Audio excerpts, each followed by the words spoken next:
up as loud as you can for these mics to catch. Not as much for the first row, but for the second row back, try to speak up as much as you can so the mics can hear and everyone can hear online. Sorry, can you speak up? I couldn't hear you. Well, you asked for that. You have nobody to blame yourself for that one.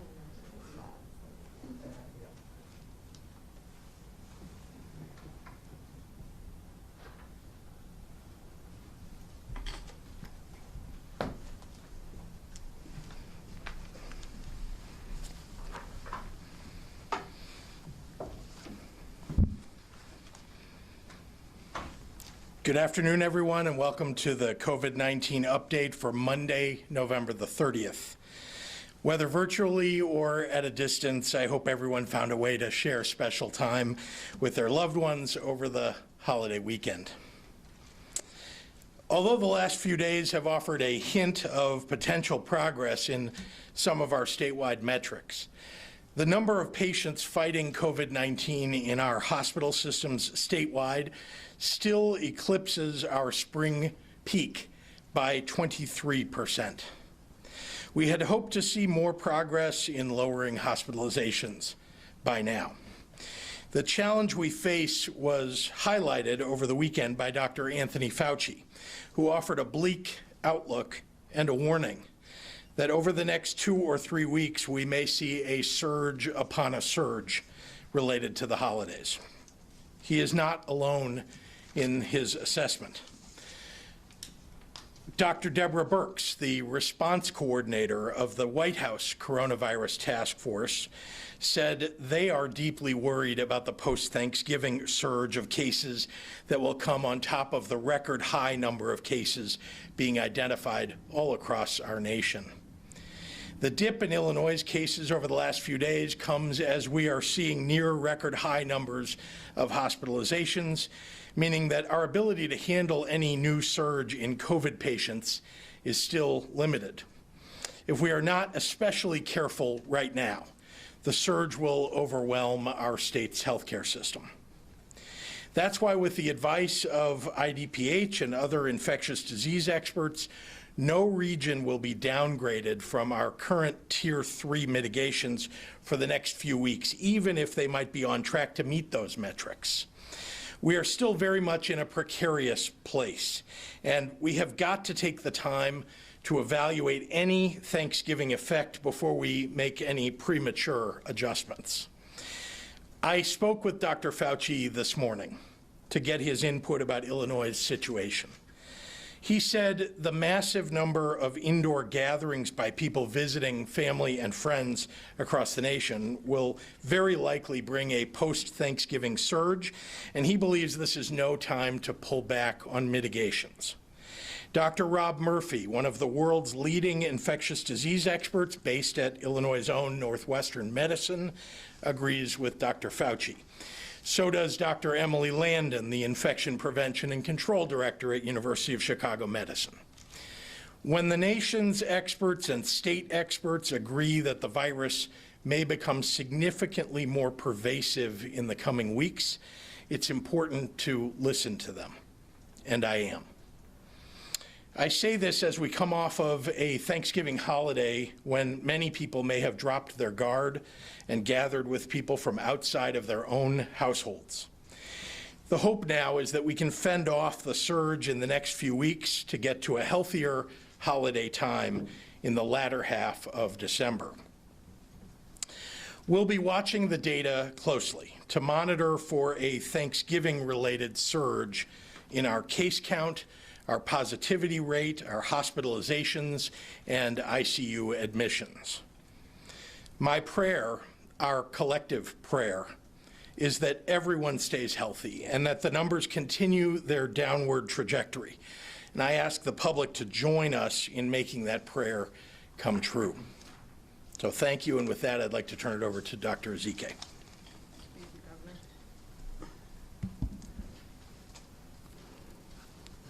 Again, I extend the post-Thanksgiving greetings. Hope everyone, even in this difficult year, was able to see that there's still so much to be thankful for.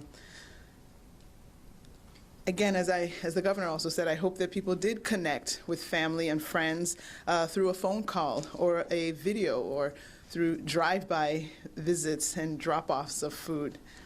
But for those of you who did spend Thanksgiving with others outside of your immediate household, I would urge you to get tested later this week. It is recommended to wait about 6 or 7 days after exposure to be tested. But if you have symptoms, please get tested right away. And in the meantime, please exercise the cautions that we are always supposed to be following. Also encourage those whom you were with to be tested as well. In the last 24 hours, over 67,000 tests have been reported for a total of 10.5 million tests in Illinois. Since yesterday, 6,190 new individuals were diagnosed with COVID-19 for a total of 726,304 unique individuals who have been diagnosed with COVID since the start of this pandemic. This unfortunately includes the report of 85 additional lives lost, just reported in the last 24 hours for a total of 12,278 deaths in Illinois. 5,849 individuals were in the hospital overnight, hospitals across Illinois, and of those, 1,217 were in the ICU, and 715 were on ventilators. There is hope on the horizon, but while we await a safe and effective vaccine, it's important to remember that we need to continue to be vigilant, to wear a mask, to stay at least 6 feet away, to avoid crowds, and to wash our hands very, very often. And once a vaccine does roll out, and as you've heard, that could be very soon, we will still need to stay on our game until the vaccine is widely available and in people's arms. We need to take a layered approach.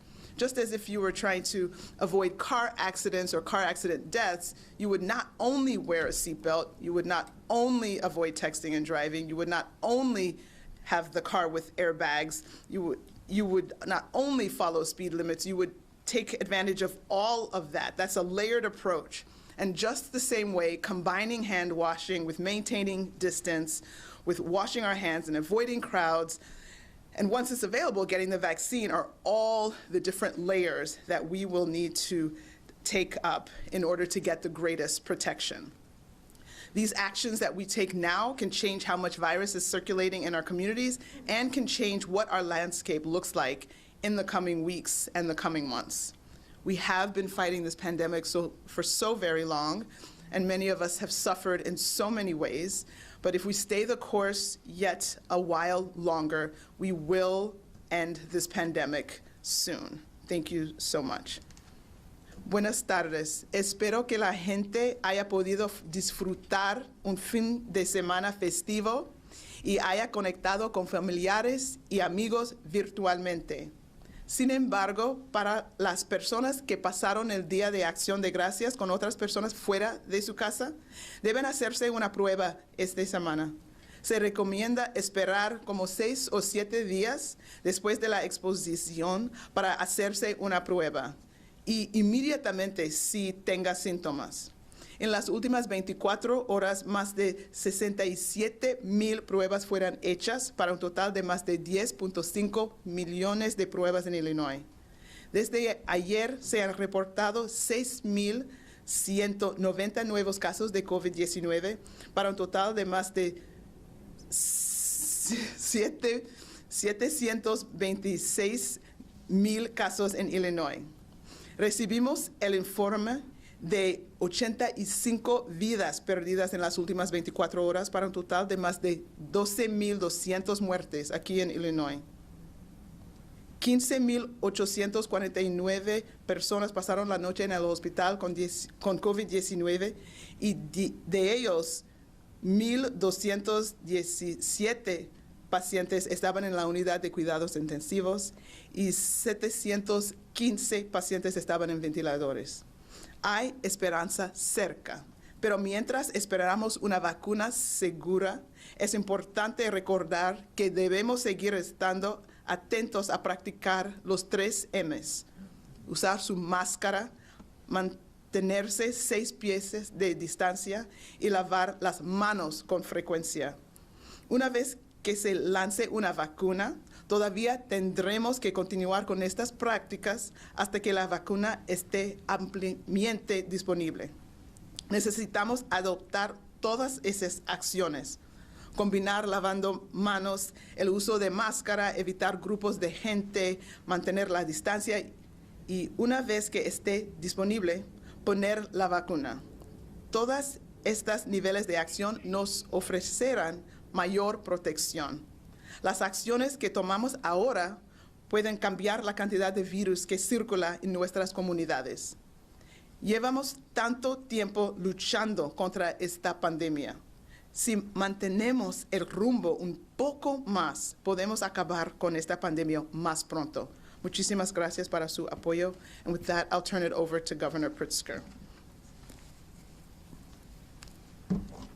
Thank you. Thanks, Dr. Ezike, and happy to take questions. Mary Ann. Can we start with the LaSalle Veterans Home? Sure Is can. an independent investigation needed? And how is it possible that those who tested positive continued to work there when there was, no matter if there was an outbreak or not, but why would someone come to work who Yeah. tested positive? Yeah. Let me begin by answering the first part of your question, which is, should there be an independent investigation? Absolutely, and that's why we brought in the DHS Inspector General. He's not independent. And asked, well, yes, he is. The Inspector Generals are independent. They are asked to do this kind of work all across government in an independent fashion. I do believe that, when they turn in a report, their interest is the public's interest in revealing whatever may have occurred on an independent basis. That is what they do. But look, I agree that every aspect of this should be looked at. As far as I'm concerned, it's never acceptable when we see rampant infection somewhere. Now remember, this virus is virulent. Whenever it gets into a facility like this, and it usually comes in through somebody who's coming in the door, right? It's not the people who are there already who are negative. It's somebody coming in the door and spreading it to someone else, and then it spreads to residents. And I think you know already that the way this works is once a staff person is tested positive, then, and they test, by the way, every week, staff at long-term care facilities are tested weekly. If there are positives, then they go test the entire residential population.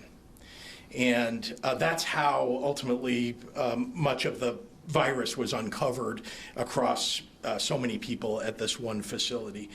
Families of residents were notified within 24 hours, as is required, and it was posted as is required on the website online. 2 reports so far have been issued. I think you're probably aware. One is the IDPH report, and one of them is the Department of Veterans Affairs, the Federal Department of Veterans Affairs investigation. And again, I put our, emphasis on this by making sure there's an independent investigation by the DHS Inspector General so that we can reveal whatever it is that may have occurred at this location. If there's any failure of procedure or wrongdoing, then that should be brought to the forefront and people should be held accountable. Should people be tested, staffers more often? Students at U of I are tested more often. What Yeah. about a veterans home? Are they not as important as the students? Oh, of course they are. And of course, I'd love to have saliva tests all over the state that we could have every day, just like they do at the University of Illinois. But we are testing once a week. We are asking staff to follow certain protocols when they're outside of the facility. In other words, when they go home, because they have such an important duty to the people that we care for in these homes. Dana. This is about restaurants, from my colleague Chris Tye. When certain government entities flaunt their unwillingness to enforce the indoor dining ban, as we saw in McHenry County, does that trigger additional enforcement by state operators like the state police, gaming, liquor to ensure compliance? Yes, of course, but I want to remind everybody, and Dana in particular, for Chris, that there are only 1,900 state police troopers. They do amazing work, but we have an enormous state, and they cover the entire state. The city of Chicago, just for example, has 13,000 police officers. The whole state of Illinois has a state police force of 1,900. Think about the local police forces and what they add up to across the state, that massively more than the 1,900 that are in the state, among state troopers. It isn't just up to state troopers, by the way, to enforce the law. That's the job of state's attorneys. That's a job of local law enforcement. It's the job of mayors and city councils and county executives and so on. So we ask them, and many of them are doing, in fact, that. The mayor of the city of Chicago, the mayor of Carbondale, and so on, the mayor of Springfield, and the county county board chairman in Sangamon County, who's really done an outstanding job. And of course, our departments of public health, too, are responsible for enforcement. So, we're asking everybody across the state to do what's right, to follow the law. When McHenry County chooses not to follow the law, well, I think the people of McHenry County ought to take a look at whether they want a state's attorney there, or they think the state's attorney is really doing his job if he's just not going to follow the law and ignore it. Might the public... I'm sorry, let me get Craig, and then I'll come back. Craig. One question is related to the vaccine. First of all, what can you tell us about what came into O'Hare? I think it was over the weekend, although we just learned about it coming in. Yeah. Is any of that coming for Illinois, or do you know where it's going in? And B, your priorities. How soon are you going to be rolling out what your priorities are for Sure. food? First, let's acknowledge, I think it was Mary Ann Ahern who actually broke that story about the landing at O'Hare, but it didn't get distributed anywhere in Illinois. My understanding is that Pfizer has a warehouse that's south of Kenosha, and so they have storage capability for their ultra-low temperature vaccinations. And so it's my understanding that those went to that warehouse, although I have not confirmed that with Pfizer. That's just something that a doctor told me this morning when I was on the phone, who happens to know Pfizer reasonably well. The second part of that was, what are we going to do with regard to vaccines when they, yeah. What do we know? If you can add to, when you answer that generally, Yeah. what do teachers fit into the priority list? Sure. Well, let me start with so we'll talk about teachers in a moment, but I just want to make sure that we're all on the same page. The EUA has not been granted by the FDA yet for Pfizer or Moderna. Moderna just filed, I think, this morning. The meeting about Pfizer seems to be scheduled for December 10th. Then is my understanding that the delivery will start to take place a few days later, not the next day, although a lot of people talking about 24 hours. But the reality is it'll take several days, and I just heard that on the White House Coronavirus Task Force call moments before I came here. So, our expectation, our hope is that the EUA will be granted on the 10th, and then there will be relatively quick distribution in the next days after that.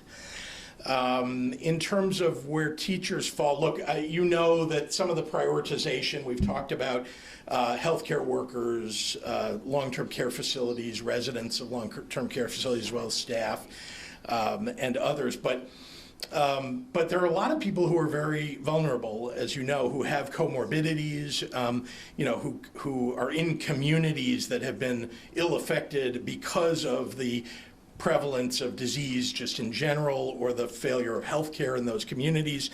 And so those are all part of the consideration of who will get it next. Certainly teachers are very important, but I also want to make sure that as individuals, those adults who are most vulnerable as individuals get it early or as early as possible. I also want to remind you that very few, relative to the need, very few vaccinations will be able to be given right after Pfizer delivers these vaccines.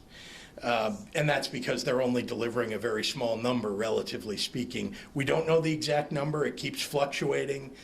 We originally heard 400,000, then we heard 80,000. Don't forget, there are 2 shots.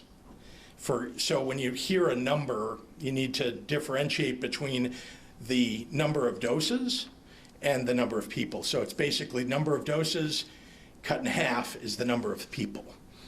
Do you want to see teachers prioritized though? Of course, teachers are very important, but I also want to just recognize that we have a lot of frontline workers. There are cafeteria workers in hospitals, for example, who are just as deserving and certainly are on the front lines, just as one example. So obviously, teachers are very important, and we want to make sure they're protected. Could Dr. Ezike also weigh in on this, on the logistical challenges of delivering the vaccine? And what hospitals, where are you at with the hospitals? People wonder, where are they going to go to get the vaccine, and is it free, and all of that? It will be free. All of that right now. Okay. No, there's a lot of information that I know Marianne and everybody else wants to have.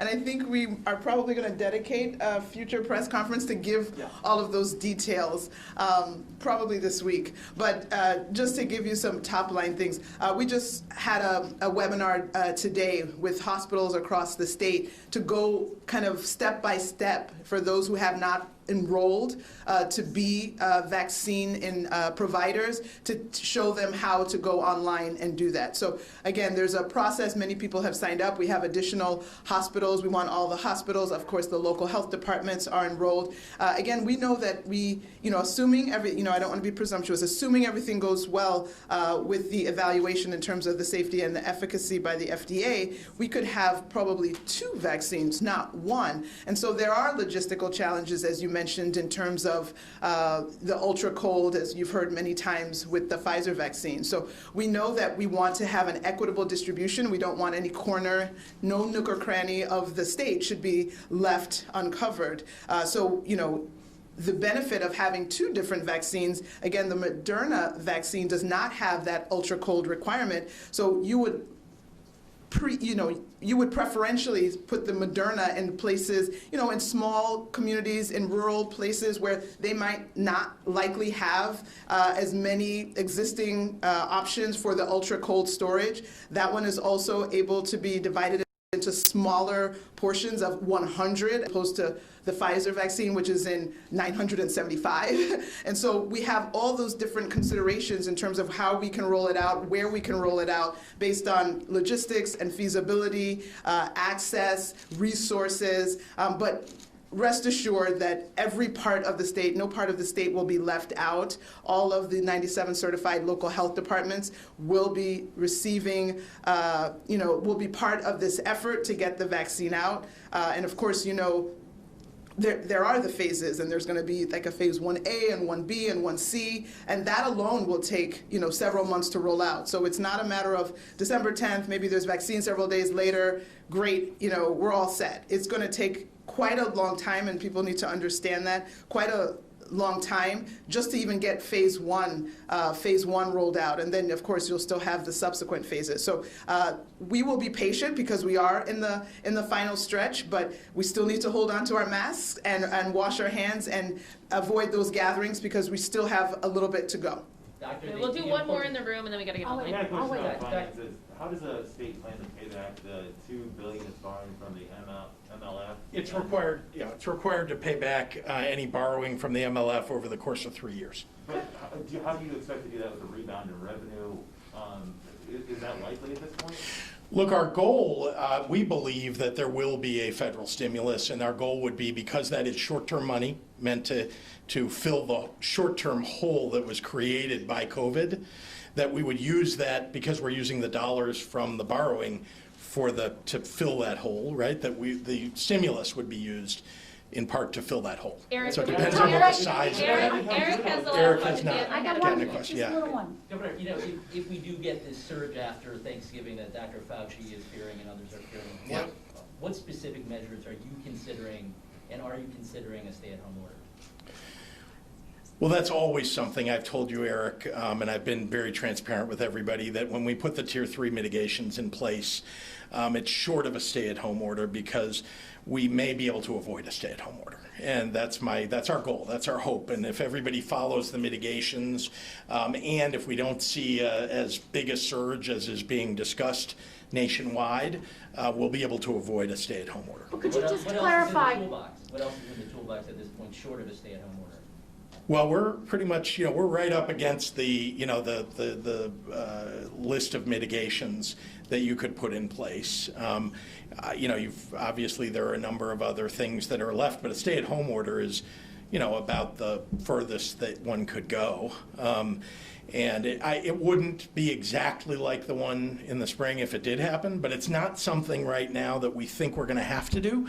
What we're worried about is, when you see the hospitalization numbers, we're at a peak that we haven't seen before. At least we've just come off that peak by a little bit.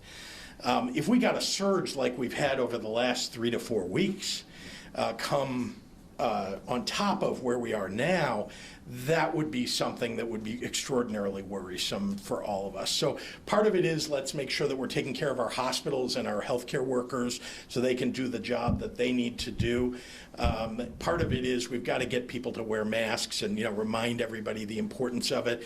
Part of it is we want to make sure that we get the vaccine out as fast as we can, particularly to healthcare workers, so that we can keep our hospitals going. Could you just clarify, at the top you talked about, even though there is some slight improvements here and there, not hospital beds obviously, Tier 3 is not going to change. Do you worry that the public is going to say, oh my gosh, we did what you told us, there's some improvements, we want loosening, not tightening? Yeah, that's not, so that hasn't happened in many places in the state, just to be clear. We're still seeing, remember, the height that we came off of from hospitalizations was above 6,000. We're now at about 5,850, roughly. So, have we come off by a couple of hundred beds? Yes. Or, we're able to staff still the number of beds as before, but we only have 5,850 that are filling those beds. We want to see those numbers continue to drop. I want to also, just so all of you have a picture, the Tier 3 mitigations only went in place about 10 days ago. So much of what we've seen over the last 6 days or 7 days is not a result necessarily of Tier 3. It's actually a result of Tier 2 and Tier 1 having been in place for a bit. So we're hoping that Tier 3 will bring those numbers down, or at least offset what we might think of is coming, a surge from Thanksgiving. That's our hope. That's our prayer. I think we all want the right things for the state. There is no guarantee this virus, and people's adherence to the mitigations are very important, how high the level of adherence is, and the virulence of the virus itself. Those all play into the numbers. We don't control the numbers. What we do is try to address what we think might be coming. All right, guys, we got to get online. John O'Connor from the AP. To what extent does ventilator use predict deaths? Are there statistics here in the state or nationally showing a percentage of people who recover after vent use? I'm sorry, is the question, do I know what the percentage of people are? Yeah, maybe Dr. Zike is better for this question. I don't think that's a number I have. There are different studies out, I think we've talked about it before, that in COVID, when people get on the ventilator, from 25 up to 50% averages in terms of mortality. So significant mortality with getting on the vents. Yeah. Dan Petrella at the Tribune. I do my mask here. Go ahead. Last week you recommended that people get tested if they gathered outside of their household over the holiday weekend. Should they quarantine as well to help prevent a new wave? Yes, that is absolutely that is the recommendation that's come from the CDC and from other experts nationally, is that even though you've gotten through Thanksgiving, you don't know whether you have it or don't have it just because you're asymptomatic, that the best idea is to isolate. This is a follow-up from Petrella. Are we hearing from any specific hospitals that are currently experiencing staffing shortages or having a hard time finding enough workers to care for their current patient load? We are, there's an occasional hospital. They typically tend to be ex-urban or rural hospitals that we've heard from that are having some staffing shortage or some difficulty because they've sort of reached the peak of beds that they can staff properly. But it's not widespread. Rich Miller at Capital Facts. After 20% of the residents at the LaSalle Veterans Home were killed by COVID-19, which followed 12 Quincy Veterans Home residents being killed by Legionnaire's disease in 2015, is it time to consider turning over these homes to the federal government? Look, what's most important is making sure that we're doing everything that we can to protect these residents. we're going to do an investigation here to figure out what happened, and we'll make some determinations about how to handle that and what the future is of our veterans homes. But I do want to remind you that we have we have a number of veterans and a number of veterans homes, and the IDVA has had a pretty good record in those other veterans homes. And this is a veterans home that's in a community that's got a very high positivity rate. It's deeply concerning, some of the reports that we hear, the rumors out there about staff people and whether they handled this properly, or whether there was anybody in a supervisory position who may have known about any failures to follow procedures. That's all deeply concerning. I think we'll have to make some broader determinations after we do an investigation here. Kelly Bauer, what is the plan for antibody treatments? Well, I mean, I was just on the White House Coronavirus Task Force call, and there is a call for people to give blood so that they can attain convalescent plasma that can, people who have already had COVID-19, so that they can use that plasma for people as a kind of a virus protection. So that's something that we certainly want to encourage, and actually you'll hear us in subsequent press conferences talking about that, and talking with the Red Cross about it. Amy Jacobson, last week an 86-year-old woman died from congenital heart failure. She was tested at the hospital on a daily basis, as always, coming back negative. Yet on her death certificate, she's said to have died from COVID. Our hospital's getting paid, in capital letters, as a COVID death. Well, I think I want to back up and just remind everybody, Amy, you're always asking the same kind of a question, which is, let me take one exception that might have occurred somewhere. We don't put a name on it, but we'll just talk about the one exception and see what you say.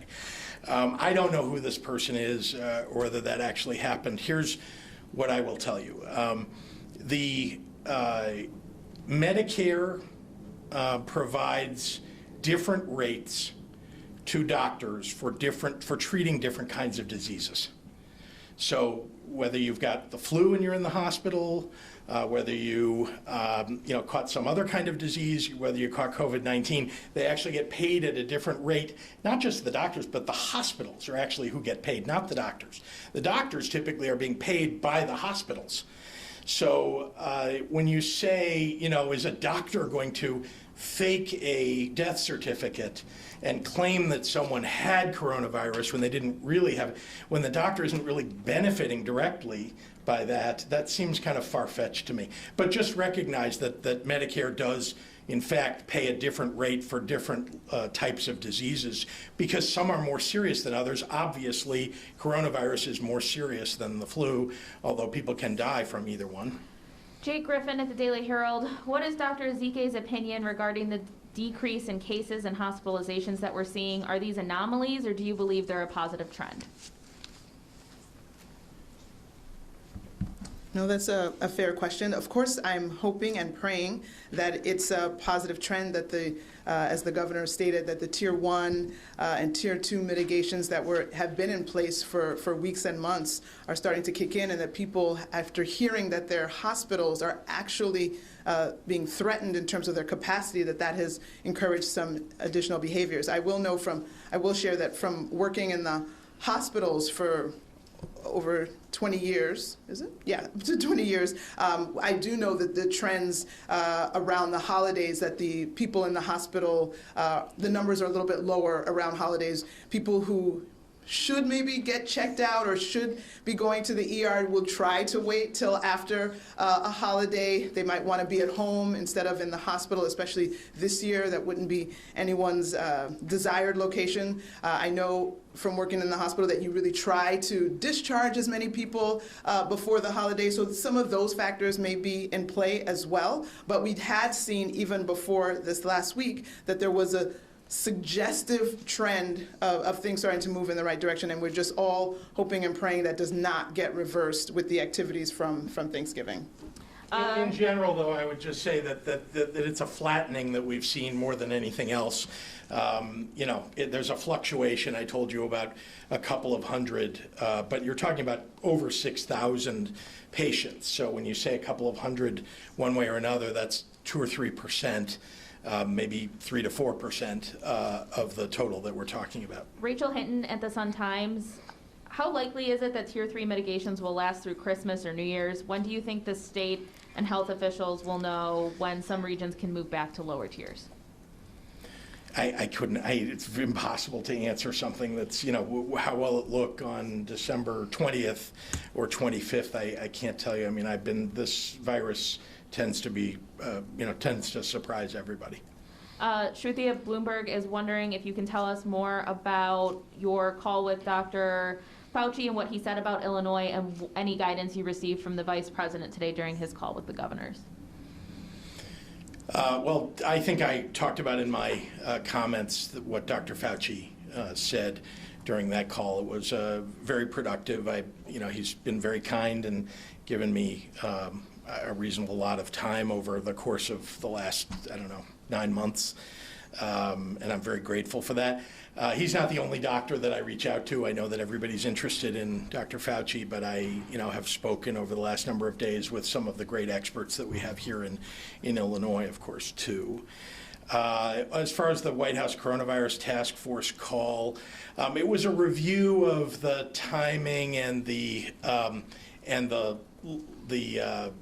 discussion about the number of vaccines that are in Operation Warp Speed that might be coming through the pipeline. There was some mention of the AstraZeneca vaccine. Obviously, Moderna filed today. I think there's overall an expression of optimism, but I also think that the vice president seemed to want to answer questions, because there are a lot of questions by governors. We are awaiting from the CDC the recommendations. They have a committee that is making decisions about the prioritization of vaccines. That's something we await. So it was a productive call, but I don't think there was anything massively newsworthy. All right, Oliviana at WAND will be our last question. When will the restrictions be taken away as the vaccine rolls out? We already have Pfizer in the state, but what happens if Moderna gets approved by the FDA first?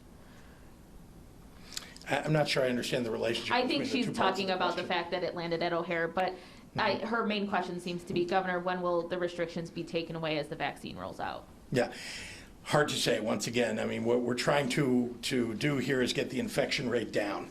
And so we'll be following those infection numbers every day, the testing numbers every day as we do. The numbers of vaccines that are going to show up in the next, let's say, 10 to 15 days are very small. They're going to be used to protect our healthcare workers first and so on. There'll be decisions made, no doubt, about whether we can reduce restrictions based upon both the positivity rates and the hospitalization rates and the case numbers across the state, as we have been all along. All right, thanks everyone. Yeah, thank you. Thank you.